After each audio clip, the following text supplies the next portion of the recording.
título que tiene esta sesión, recursos tecnocientíficos. Yo lo llamaría ingeniería, simplemente. Pero trataré de ubicarme frente al mar. En ese sentido, mi colega Mario Corpacci, que ha hecho muchos trabajos específicos de barcos para el mar, en Mendoza, en IMSA y en muchos otros lugares, va a ser más concreto con respecto al tema que nos ocupa.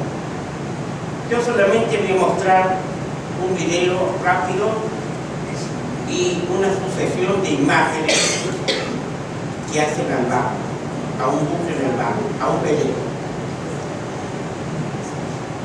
En ambos casos, yo siempre digo, y luego de ser invitado a esta noble Academia del Mar, que la ingeniería tiene un lugar preponderante en un barco, en un velero, en un buque. O sea, es pura ingeniería estructural, de comando, de gestión, de telecomunicaciones, de manejo, de proceso, etc.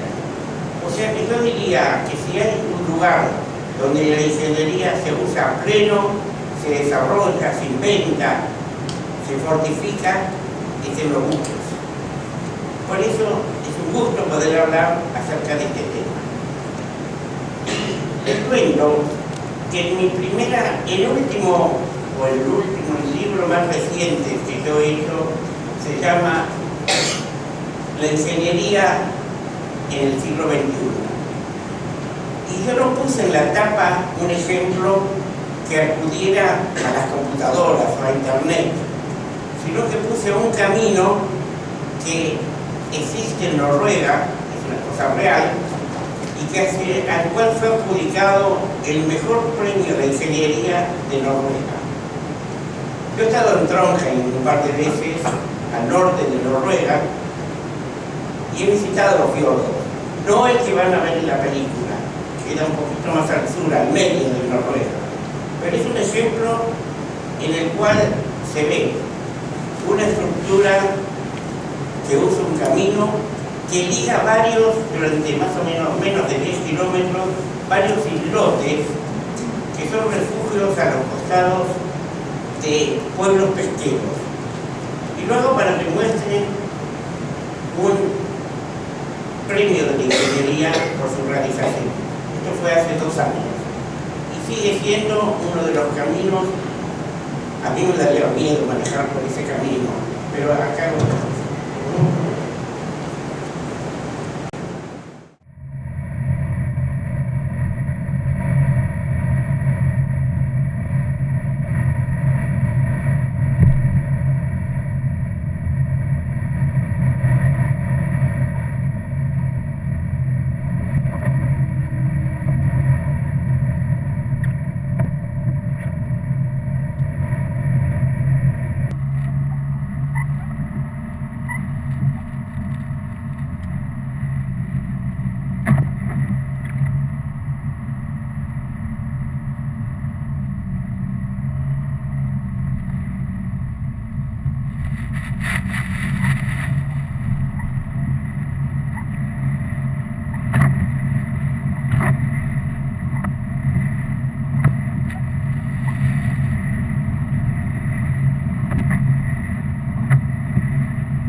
Y voy a seguir ahora con una sucesión de imágenes de un velero construido hace un par de años, que yo sé que a muchos marinos a lo mejor se pueden enojar, porque todo está automático, todo es automático. No hay marinos o grumetes que suben por los mástiles a extender las velas.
Bueno, por eso yo creo que este es un premio de ingeniería al mar, a través de un velero.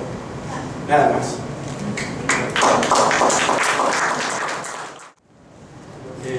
Lo que me toca exponer son algunas ideas sobre, relativas al mar, que es lo que nos ocupa en la academia, y en relación con nuestra profesión de ingenieros.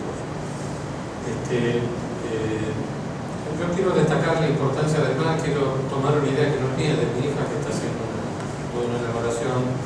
El mar está siendo visto hoy como una fuente enorme de recursos y por lo tanto va a ser el centro de disputas de gran envergadura para las cuales hay que estar preparados. Entonces, la ingeniería está tomando lo que yo quiero aportar relevancia del papel que debe jugar la ingeniería en esos próximos conflictos de orden. Cuando me refiero al mar, me refiero no solo a los barcos, sino a todos los artefactos que hay encima y debajo del mar. Esta es una plataforma de exploración petrolera que ustedes se imaginan está haciendo ahora motivo de controversias enormes, propagandas, licitaciones gigantescas, desarrollos inconmensurables. El plan naval brasileño para ayudar a poder explotar el recurso petrolero brasileño implica en 5 años el orden de $100.000 millones. Son todas sumas de gran envergadura y eso ha provocado también un desarrollo de la industria naval brasileña así enorme, con participación de todo el mundo. Lo que yo quiero poner de manifiesto en primer lugar es que la única constante que hay en nuestro tema es el cambio. La industria naval, la ingeniería naval, el mar en sí mismo, están sufriendo cambios permanentemente y de gran significación, tanto en la forma de los buques, las técnicas como se construye, las comunicaciones y el manejo de los barcos y sobre todo la administración de las flotas. ¿Qué fuerzas son las que mueven esos cambios? Bueno, en primer lugar la economía, que trata de maximizar el beneficio, trata de mantener una economía sana durante el ciclo de vida, trata de administrar la seguridad, cada vez es un tema de mayor envergadura, y trata de cumplir reglamentaciones que día a día se imponen como más restrictivas. ¿Qué fuerzas mueven los cambios? Bueno, en primer lugar la tecnología, aunque muchos conceptos son conceptos de años, de hace mucho tiempo, centenares de años, día a día aparecen novedosas concepciones, hitos realmente que se producen cada 10, 15 años. El barco que ustedes ven ahí es un barco del tipo de lo que cruza los Buenos Aires a Montevideo, con velocidades del orden de los 50 nudos a 90 km por hora, que fueron impensables hace 20, 30 cambian los tamaños de los barcos tienen a ser gigantismo. Este es un barco que tiene no más de 5 o 6 años.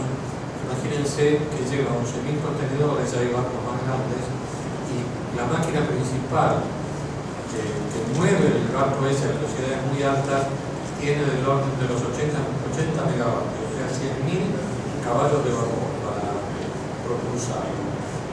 Una velocidad que es impensable en otros años, del orden de 25 o 26 nudos, y que forma parte de la posibilidad de competir activamente en ese mercado.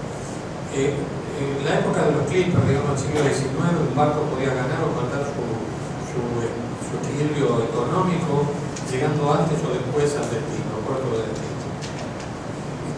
Hoy en día también pasa eso. Un barco que va de San Francisco a Europa, de San Francisco a Japón, hacia el Primo Oriente, y no cumple con la velocidad especificada por su competidor, probablemente quede también fuera de competencia económica. Y eso obliga al crecimiento de los tamaños de los barcos y paralelamente a un permanente control de esa velocidad, porque el precio de la velocidad es tan alto y el combustible sigue aumentando de precio, que hay un punto de equilibrio que es cambiante día a día. Los accidentes son otra fuente de cambio permanente de lo que se diseña en los barcos. Nadie está exento de accidentes, pero cuando uno entiende al riesgo, puede introducir innovaciones que permitan controlarlo. El cuidado del medio ambiente, obviamente hoy y cada vez más, es uno de los factores que también impulsa el cambio climático. La foto de la izquierda corresponde al derrame de hace unos pocos años en la zona del Golfo de México, y el barco de la derecha es un barco rápido y las olas generadas por el barco destruyen las costas, lo cual origina conflictos sin fin con los ocupantes y obliga a diseños de menor impacto sobre las costas. El otro tema que es importante destacar como factor de cambio es la cultura. Hay costumbres de navegación, costumbres de construcción de barcos que son aceptables en los países y no son aceptables en otros. Argentina no puede tener una tripulación sometida a los regímenes de navegación que tienen los países del Extremo Oriente. Un tripulante filipino tiene menos requisitos y otra cultura que el tripulante argentino o el tripulante europeo. Eso obliga también a cambios permanentes en cuanto a la definición del ingeniero. La seguridad es otro tema que con el advenimiento de la piratería en gran escala, que tiene también sus explicaciones, no son simplemente cuestiones de pequeños grupos que son piratas, sino que a veces son actitudes de países que defienden sus recursos, también ha introducido cambios en la forma de diseñar los barcos. ¿Qué cambia de los barcos? Bueno, a veces cambian cosas que uno no ve en el exterior. Este es un ejemplo de cambio producido en el diseño. El foto de la izquierda es un barco convencional que navega, es una foto del ensayo que hacemos en el laboratorio nuestro, y el oleaje que encuentran en la proa del barco significa, como es tan grande, un gasto de potencia bastante considerable. El de la derecha es un barco que ha sufrido una modificación en el diseño, obviamente. Este es el ensayo que hacemos para probarlo, que con un cambio que es mínimo en el costo y mínimo en los aspectos funcionales del barco, produce una disminución del oleaje tan importante que la potencia puede bajar en el orden de 10-15%. 10-15% de mejora en la potencia de un barco tiene un cambio económico totalmente decisivo. Hace poco hemos terminado de hacer un trabajo en nuestro laboratorio con un barco de Chile que transporta salmones vivos, donde es necesario no tanto la economía de combustible, sino la velocidad. Y la limitación estaba dada por la capacidad de la máquina que no podía superar 5 horas. Bueno, trabajando con esto ofrecimos una ventaja en velocidad del orden del 8%, lo cual significa que los salmones vivos llegan sanos al puerto de destino, tiene un impacto económico muy importante porque la multa pagada por esos barcos cuando los salmones se enferman o se deterioran, cada salmón se analiza uno por uno con radiografía, con un análisis sanitario como el que se hace en las vacas en nuestro país. Bueno, tiene un impacto también económico, un costo que significa insignificante cuando uno lo valora en términos de dólares. Valora el esfuerzo es muy interesante. El otro aspecto que cambia muchísimo es la forma de construir. Esa foto que ustedes ven corresponde al montaje de un bloque de un petrolero grande de 500 toneladas, es decir, a mayor tamaño de los bloques que se arman, los bloques se arman en el taller, no en la grada. Cuanto más grandes son esos bloques, más rápido, más eficiente, más prefabricado está el barco y más barato y más bien hecho está el barco finalmente. Bueno, el gigantismo también en la construcción y la programación de la construcción tiene un efecto muy grande en la economía. También la operación del buque cambia, el rendimiento de la electrónica en la escala y las comunicaciones satelitales son totalmente decisivos. Cambian los puertos también tienen que adecuarse a los nuevos tamaños, a las nuevas tecnologías de manejo. Pagar un día más de puerto es un costo importante para la operación del barco. Cambian las reglamentaciones, los países reglamentan, si bien hay acuerdos internacionales, reglamentan su actividad ya sea para adecuarse a los cambios de legislación o para imponer legislaciones protectivas para ellos mismos. Miren ustedes, este es el consumo mundial de combustible.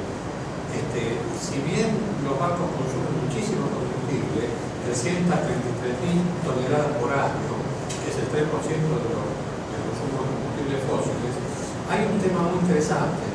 Es los barcos son, en relación a su potencia y capacidad, los elementos de transporte que menos consumo específico tienen. Tienen 10 veces menos que transporte por tren y 100 veces menos que transporte por camión. De modo que ustedes, cuando tienen que analizar los problemas que aparecen comúnmente, incluso de orden lineal, como en nuestro país, por ejemplo, son muy corrientes con el tráfico por camión, el tráfico por tren, deben saber que también detrás de ellos hay factores económicos de una envergadura considerable, muy considerable para la economía de cada país. La economía obliga a que el tamaño de los barcos crezca. Por ejemplo, es el último barco de pasajeros votado, que es un barco como siempre es más grande que los primeros, lo cual obliga a una economía muy grande. Es decir, la mayor parte del personal tiene que atender el barco, el personal de atención a los pasajeros y ya no del barco. Yo quiero destacar acá una cosa importante. Este barco tiene 9.000 obras de arte originales a bordo. Nosotros visitamos hace un tiempo en Venecia uno de estos astilleros. Entonces yo me imaginaba lo bien que deben vivir los artistas de Florencia, porque son los que están suministrando 9.000 obras de arte de alta calidad en un barco que se construye cada 2 o 3 años.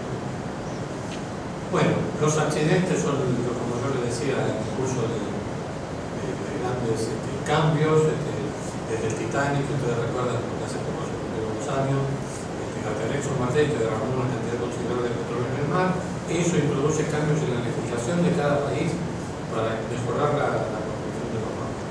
Y son efectivos, ustedes ven, esos son índices de disminución del número de accidentes operativa en función del paso del tiempo por las nuevas reglamentaciones. Bueno, hay cuidados en el medio ambiente que también se disculpen que vaya rápido porque no competido a terminar el tiempo, ¿no?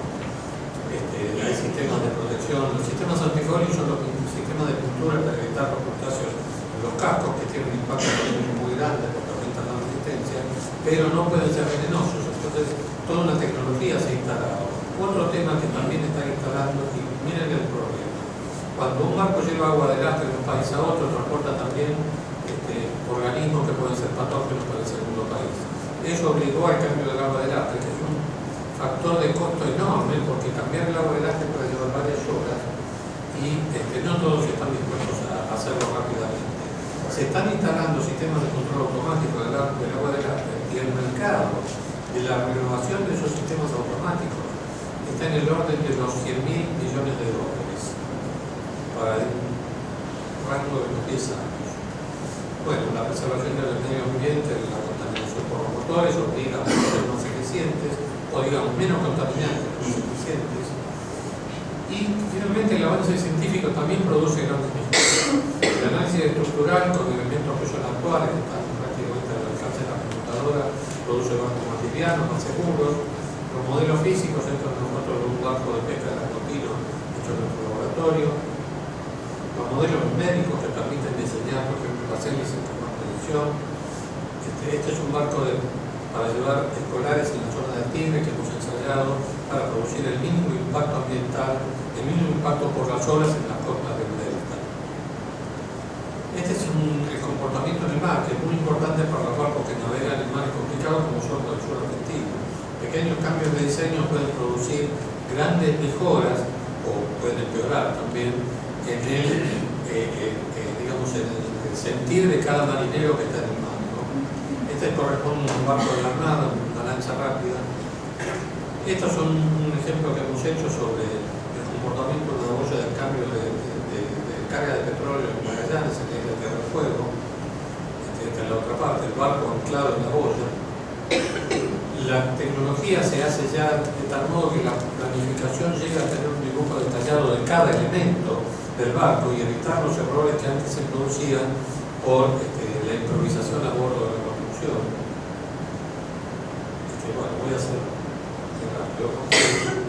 La demanda de flete está creciendo en forma muy acelerada. Estos son pronósticos hasta el año 2008 de importación de grano de hierro mineral. La de granos, Argentina es un gran exportador de granos. Eso obligó a un aumento del precio de los combustibles, de los graneleros sobre todo, de los buques en general, de los petroleros. Se colocaron una enorme cantidad de órdenes en los años 2006, 2007, 2008, 2009, 2010 y aumentó mucho el número de barcos usados y el precio de los barcos usados. Dado el costo de la demora de la construcción de un barco, era preferible gastar en alquilar un barco que en comprar uno nuevo. Por ejemplo, en 2008 el precio de un granelero usado de 5 años que era útil tenía un precio 150% del valor de uno nuevo entregado en el 2011, porque la ganancia en esos 3 años era suficiente para amortizar todo el tráfico. En ese caso, los países de Asia recibieron una enorme cantidad de órdenes y instalaron muy alta tecnología, en China, en Japón, en Vietnam, en Filipinas también, astilleros de enorme capacidad y están pudiendo proveer barcos masivamente en tiempo y a costos muy bajos. Brasil también, como les decía, está haciendo ese tipo de... Bueno, conflictos se pueden presentar porque no todos los astilleros están con esa tecnología, muchos barcos se construyen en astilleros primitivos que pueden fracasar y caer. Entonces, hay una circunstancia en ese aspecto, ¿no? Es decir, ¿cuál es lo que hacen? La pregunta que se hacen los armadores es ¿cuánto están dispuestos a pagar por sobre el precio de referencia, porque es chino o vietnamita, respecto de un país local, Alemania o Suecia o Inglaterra o Suiza o Rusia, respecto de que les dan los chinos o los mismos? Sabiendo que en esos países la calidad puede no ser la misma, que cada vez es la misma, y sabiendo también que la demora puede ser grande cuando cae en un árbol astillero poco rápido. Bueno, ¿cómo estamos en la Argentina? Déjenme destacar estos puntos. Una aceptable calificación, pero con un salto técnico descontinuado.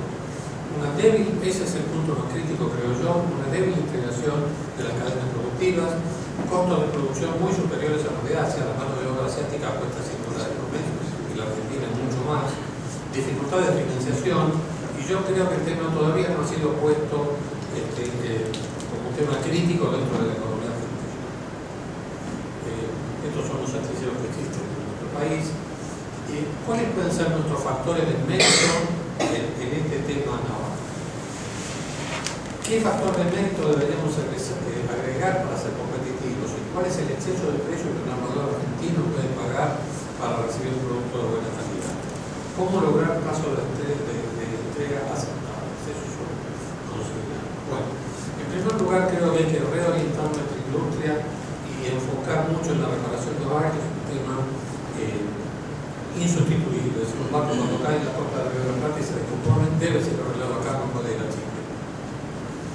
El otro tema que se podría abarcar, y esto ya es cada vez más crítico, son las embarcaciones de cabotaje. Crece enormemente el tráfico por la hidrovía y Y eso es un tema conflictivo porque también Paraguay y en el futuro también Uruguay pueden producir barcazas que son componentes fundamentales del tráfico a costos que son probablemente inferiores a los nuestros. Y por último, yo creo que habría que enfocar de forma muy decidida las embarcaciones especializadas, no habituales en el mercado internacional, es decir, un barco que sea útil en nuestro país, pero que no sea fácil de producir inmediatamente en un país como Vietnam, China o países del Oriente. ¿De qué se compone el precio de un barco? Y esta es la idea central que quería transmitir. El precio de un barco se compone de tres ítems fundamentales. El casco, que toma, digamos, un 3/3 de costo. El casco, que es el acero y la soldadura, la maquinaria propulsora, los motores principales, las hélices, la línea de eje y el equipamiento que lleva a bordo, incluyendo tanto la mecánica para maniobrar el barco como la electrónica y control. Son tres ítems de costo equivalente. Quiero ser realista en cuanto a las posibilidades de Argentina en estos temas. En el casco, Argentina no produce acero naval, lo importa de Brasil normalmente y también de los países de Asia y de Ucrania a veces también, o de Rumania, con un costo comparativamente satisfactorio. Se instaló hace poco una laminadora. Ustedes saben que hubo una laminadora en Argentina, pero se reportó y se vendió en la época de la privatización de las empresas. Se instaló una laminadora que puede producir acero naval tomando los lingotes que produce Federal, pero esa laminadora es económica en cuanto a las tarifas de electricidad que suministra el Estado sean subsidiadas, en cuanto el componente fundamental de ese costo de la laminadora es la electricidad. Cuando las tarifas no estén subsidiadas, el costo del acero puede subir nuevamente. De cualquier manera, lo tomamos como un ítem que podría ser nacional, pero tiene que estar en esas condiciones. El resto es mano de obra local, de precio local. La maquinaria, en 3 minutos termino la revisión. La maquinaria propulsora no se puede producir en el país, hay muy pocos países que la producen. Uno de los principales países productores es Alemania y fabrica sus motores en China, pero vende la tecnología para que China produzca. De modo que hay que olvidarlo porque la envergadura del mercado es de tal tipo que no permite, la escala no permite montar una empresa de ese tipo. Y finalmente el equipamiento, la maquinaria de trabajo y la automatización, para lo cual nuestro país tiene capacidad tecnológica, tiene ingeniería, tiene recursos para poder hacer y que debiera ser la orientación más importante de nuestro país en la industria global. Eso tiene como correlato lo siguiente. Para poder incorporar a un barco los ítems que la Argentina puede llegar a producir, es necesario tener el control de la fabricación. No me refiero a la fabricación en sí misma, sino al control en sí mismo. Yo les doy un ejemplo de cómo se hace en los países centrales. El segundo fabricante del mundo de motores de alta potencia, Wärtsilä, que es Sulzer en el pasado, está en Finlandia, ha comprado a la más antigua de las oficinas del proyecto naval de Alemania, que se llama Schiffco. Son 150 ingenieros que producen barcos, diseños de barcos, desde hace más de 100 años. Argentina trabajó para esa empresa cuando yo era estudiante, hemos trabajado en varios proyectos con el ingeniero Mandelli para proveerle ingeniería a esa empresa. ¿Por qué Wärtsilä compró Schiffco? Porque cuando viene un cliente a comprar un motor Wärtsilä o tiene su competencia más o cualquier otra, ellos le dicen: ¿en qué barco lo va a poner? En este barco. Bueno, pero si usted quiere, nosotros realizamos el proyecto y hacemos que ande muy bien. Entonces, la empresa subsidiaria de Wärtsilä, que es Schiffco, rediseña el barco para que salga muy bien, efectivamente, y de paso vende toda la ingeniería, mejor dicho, la ingeniería gratis, vende todos los equipos accesorios que van acoplados al motor de todo el barco para que este funcione como es debido muy bien. De modo que es la ingeniería la que tiene control de casi todo el resto del barco. Este era el mensaje que les quería dar, el fortalecimiento del conocimiento de la ingeniería básica y el tener oficinas de diseño básico permite mantener el resto de los factores económicos bajo control y bajo control significa